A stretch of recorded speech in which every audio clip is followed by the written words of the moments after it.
আপনারা দেখছেন খবর 24, সময়ের সাথে আমরা। ত্রিপুরা রাজ্যের রাজ্যপাল হিসেবে দায়িত্বভার গ্রহণ করার পর থেকে রাজ্যপাল ইন্দ্রসেনা রেড্ডি নালু সময় সময় বিভিন্ন জায়গায় পরিদর্শন করেছেন এবং নানান প্রকারের অভিজ্ঞতা অর্জন করেছেন এবং রাজ্যের নিরিখে ব্যাপকভাবে দৃষ্টান্ত তৈরি করেছেন বলা যেতে পারে। এরকমভাবেই আজ রাজ্যের রাজ্যপাল সফর করলেও ওএনজিসি ত্রিপুরা অ্যাসেটের কার্যালয়ে বাদারঘাটের এই ওএনজিসি ত্রিপুরা অ্যাসেটের কার্যালয়ে রাজ্যপালের সফর ঘিরে ব্যাপক তৎপরতা পরিলক্ষিত হয়। এই সফরকালে রাজ্যপাল ওএনজিসি অ্যাসেটের বিভিন্ন বিষয়গুলো খতিয়ে দেখেন এবং যারা কাজ করছেন তাদের সাথে কথা বলে বিভিন্ন বিষয় সম্পর্কে অবগত হন।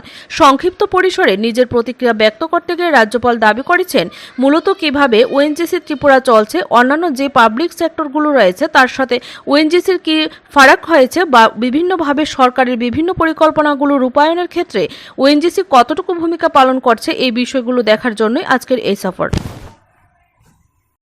ऑर्गेनाइजेशन जो है पर्टिकुलरली पब्लिक अंडरटेकिंग्स कैसा है क्या है वो देखने के लिए इंटरेक्शन के लिए आया हूँ।